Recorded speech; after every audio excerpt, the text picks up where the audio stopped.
Talk a little bit about cybersecurity fundamentals. It may be below or beneath some of your knowledge. It may be above some of your knowledge, but what I'm intending to do with these slides is to make it easy to understand the threats, the risks, and what you can do about it. So the agenda, introduction quickly, the threat is real, common misconceptions, the basics, the actors, security essentials, and then we'll open it up for some questions at the end. This is me, really still not a big fan of talking about myself, so I'll give you guys a few seconds to read this. We'll just pop into the next slide here in a minute. As you can see, I've done some things. And of course, the real important bullet here is the last one under education, right? So I'm a Streetwise MBA veteran graduate. So moving right along. Okay, the threat is real, folks. It really is, and it's so challenging to come up with statistics that actually mean anything to anyone in this world that we live in. But if you're operating in under the assumption that small businesses aren't targets, that is not true. So you can see here, 43% of all breaches are in that space.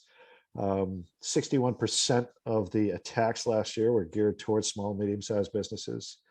83%, this one here is probably one of the more significant bullets on this sheet, which is basically if you do get attacked, you may not have the funding you need in order to recover. Cyber insurance policies may be one way of doing that. And as you can see, only 1 in 10 actually has a policy.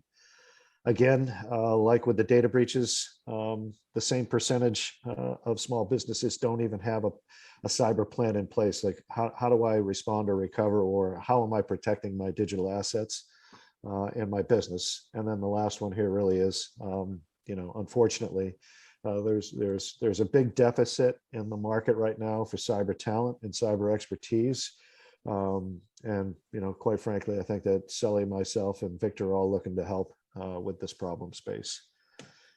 Okay, common misconceptions. Pretty straightforward.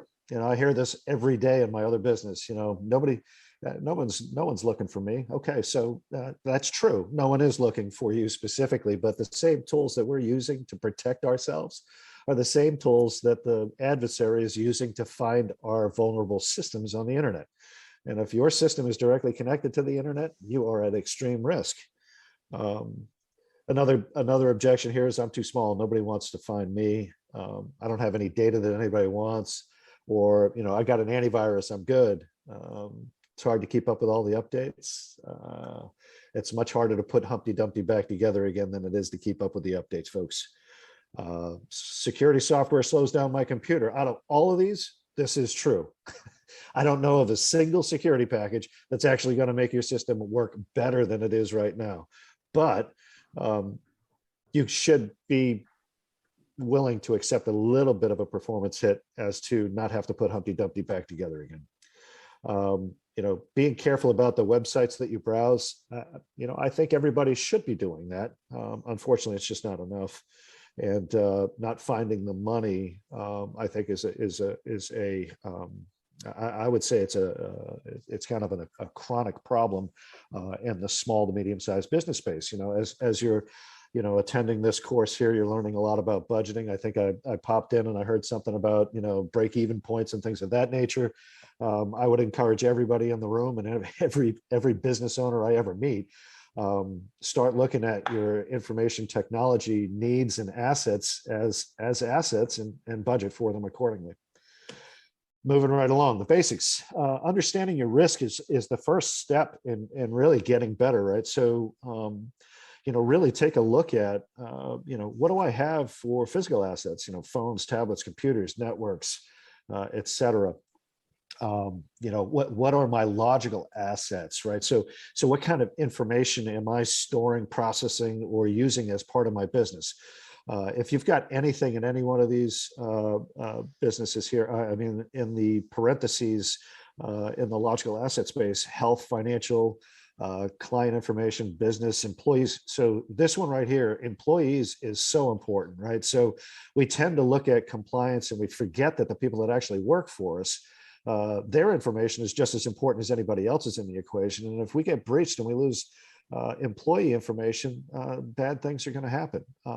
I don't know if anybody's in this area or not, but the Rhode Island Department of Transportation, one of their agencies was breached, and all of their employee information, as well as the information of their families and dependents, was breached not too long ago. And there's a big uproar right now about the lack of protection that organization provided to that data. The next thing here is inventory of applications. So, what systems am I using to conduct business, and what data are they, what are they providing as far as stewardship of this data? And you need to understand that, and you need to understand the security posture of these applications. Too often, I think we just kind of mindlessly go through life. If we find an app in the Microsoft Store or on the Google Play Store, we download it, we scroll through, and we just say accept, accept, accept, okay. We have no idea what we've just agreed to. And if we bring that back to the conversation that John just had with us about law, we are actually creating a contract when we accept that license agreement for that organization to do exactly what they say inside that license agreement. So if we don't know what's in there, we don't know what we're giving up as far as our rights go, and we certainly have no recourse after we accept it. So please do pay attention to the details, because they are important. Understanding your regulatory environment, I'll say it again, health, financial, personally identifiable information. Anybody who's here in Massachusetts needs to take a look at that 201 CMR 17. Myself, Sully, and Victor were up at the state for the Mass Cyber Center's Cybersecurity Months Summit, and we were speaking with some legislators. And there's a push for this year to either revamp that legislation or to provide it some teeth. Right now, it's probably the best kept secret in Massachusetts as far as what we're supposed to be doing as far as good stewardship of Massachusetts resident, personally identifiable, and financial information. California also just released a privacy regulation that you need to be aware of. And it doesn't matter what state you're in. If you're operating in Massachusetts, but yet you're servicing clients in California, you need to be cognizant of that privacy law. And then, of course, if you're doing stuff internationally, GDPR is like the, it's the European version of some of this privacy stuff that we're talking about here. I threw a couple of snazzy quotes in here. Identifying your risk helps inform decisions about which products you should be using and what is appropriate for your particular business. These are the secrets that no salesperson is going to tell you, right? They're just going to sell you the black box, tell you that it's everything that you need it to be. And what they won't tell you is if you don't manage it properly, it's going to be the reason why you have a big problem. So, there's an ecosystem here. You need to understand where the data is, how it's being managed, and you need to understand how you manage those technologies that are managing that data. So the last thing I'll say here is the risk assessment and gap analysis helps you identify where you are on the ground today. I don't know how many of you were in the Army and had to deal with land navigation, but it was probably one of those more challenging skills, especially when you get out of basic training. It's so much easier at basic training, but if you're presented with a map sometime and you don't know where you are on the ground, but yet you need to be somewhere else, it's really hard to get from point A to point B. So it's the same kind of thing, and I'm sure that naval navigation is very similar, and air navigation as well. You need to know where you are in order to determine where you need to be. I will stop talking on this slide. We'll move on to the actors. So you have threats, right? So you've got an internal threat here. Of course, employees represent a big part of that threat, whether it's malicious intent, a disgruntled employee, or whether they just made an honest mistake.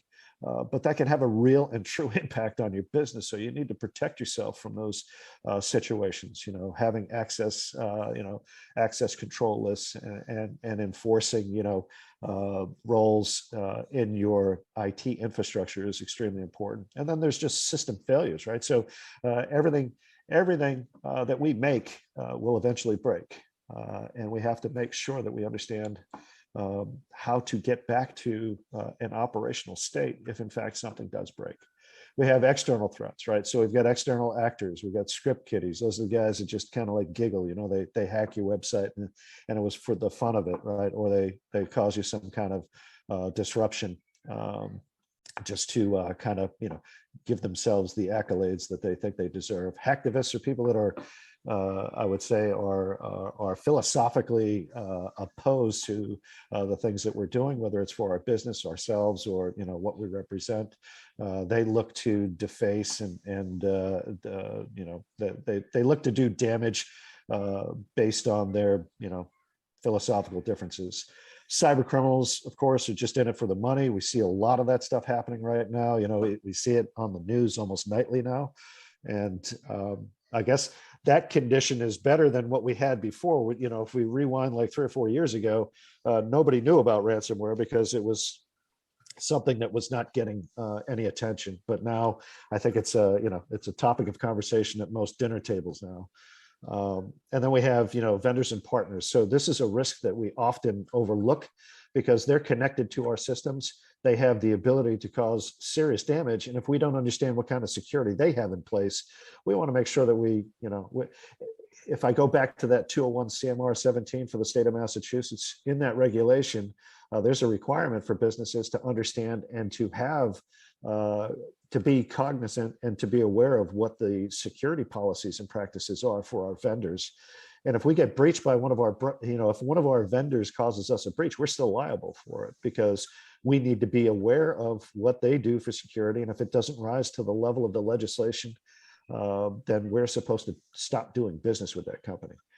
We go into environmental, of course, local, power outages, somebody hits a telephone pole. We can be talking about regional events like storms and things of that nature. We have national events, wartime and things of that nature. And then, of course, there's global, right? We didn't talk too much about global impacts to our businesses much before the pandemic, but I think we all have a much different perspective about global impact to our businesses. The motivations for the actors are pretty simple, monetary gain, maybe some revenge here, competitive advantage and intellectual property. That's the big problem right now with the DoD space.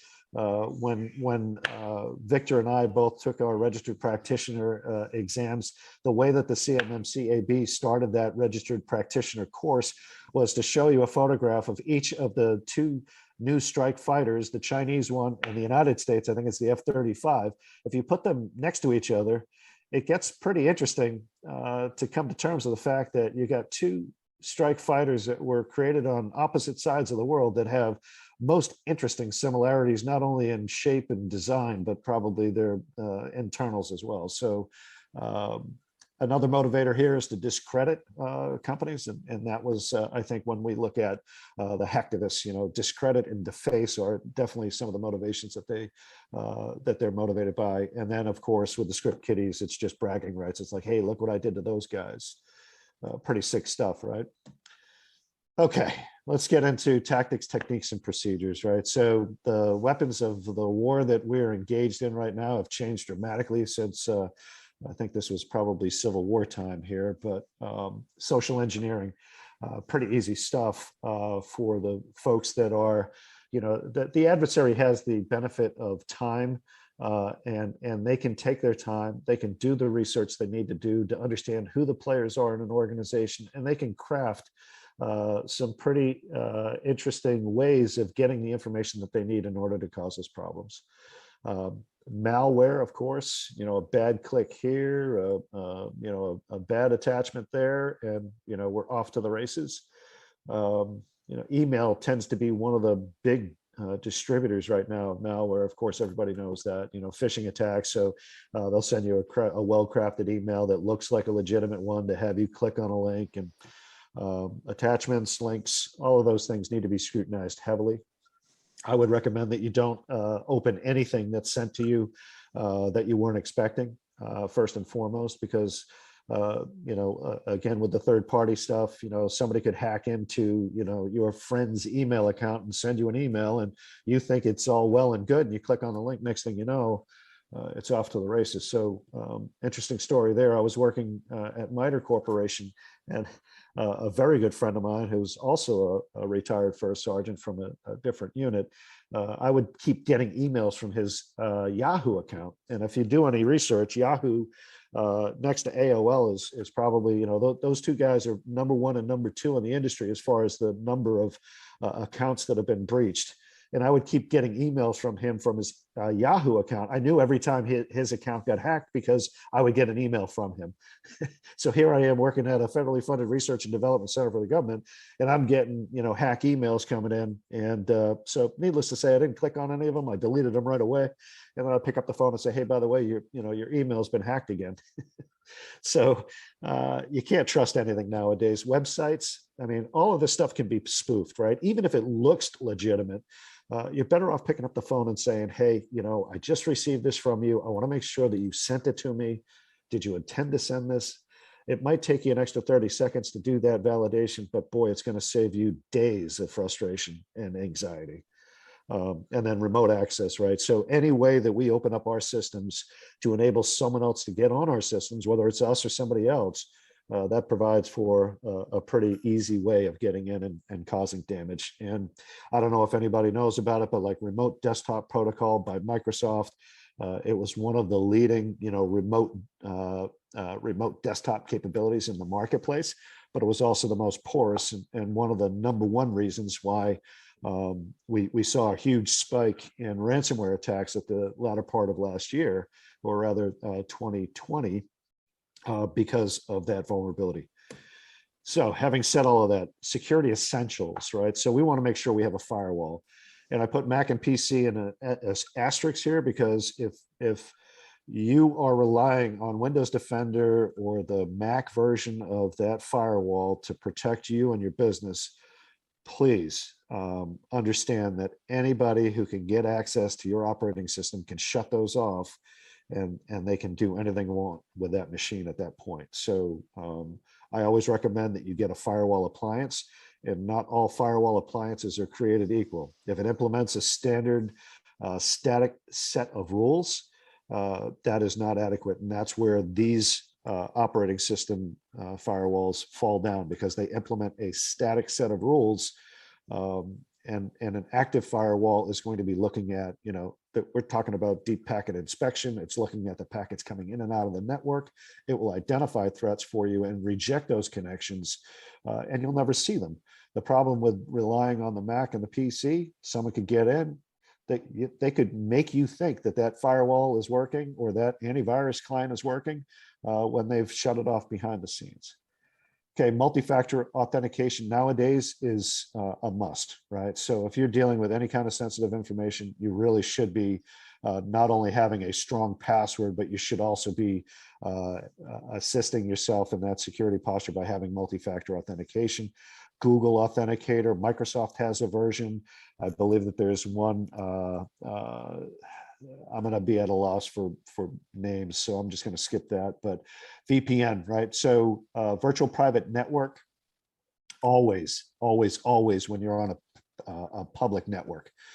Public networks tend to be the place where most of these script kiddies kind of hang out and look to steal credentials, as well as cyber criminals. So a VPN gives you the ability to encrypt the data that's being transferred from your machine to the internet.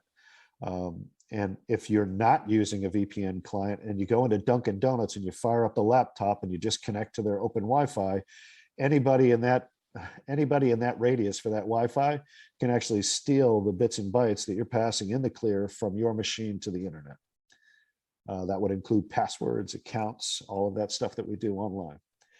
Okay, so an antivirus, I know I kind of dump on the firewalls and the antivirus saying that, if I can get to the operating system, I can shut that stuff off, but you still should have it, because without it, you run another risk of something simple like just a simple virus could take your entire network down. System updates, I mentioned this at the outset of the conversation. A lot of folks used to say that, my machine doesn't work as well after an update, or it broke this or it broke that. I got to tell you, fixing a a problem from an update is infinitely easier than trying to put your entire business back together again, especially if you don't have a plan. So trust me when I say you don't want to be in that space. Backups, again, this is belt and suspenders. We want to make sure that we got a backup on site so that in the event that we have a system failure, we'll take the bad guys right off of the table for this. But if I've got a backup that's in the cloud and I can't get to the network, guess what? I can't restore my data. If I have one on site, at least I can get to the data potentially and get back up and running. If it's only off site and I can't get to that off site location, whether it's because of the internet being down or whatnot, I can't recover my business. So on site, in the cloud, and test it. And I say, I think one of the best practices is to test at least annually. And I got to tell you, if you're not testing that every 6 months, you could find yourself, even with the best of plans and the best of technologies, you may find that something changed in the mix, which makes this extremely difficult to get from where you are being down to back up and running. And instead of that, I think it was trust but verify was like Reagan's big thing back in the 90s or the 80s or whatever. And I'm turning that upside down. I'm saying don't trust, verify everything, because to the extent that you don't, you leave yourself open to risk. And that's employees, vendors, and partners, right? Okay, I'm done. Hopefully I didn't make that too painful for you. But I think the real value here is a conversation. So if anybody has, I guess my first caveat and only caveat will be is if you're asking me about a specific technology, I may not be the expert in that space, so I may not have the best answer, but I'll get back to you guys. But I can tell you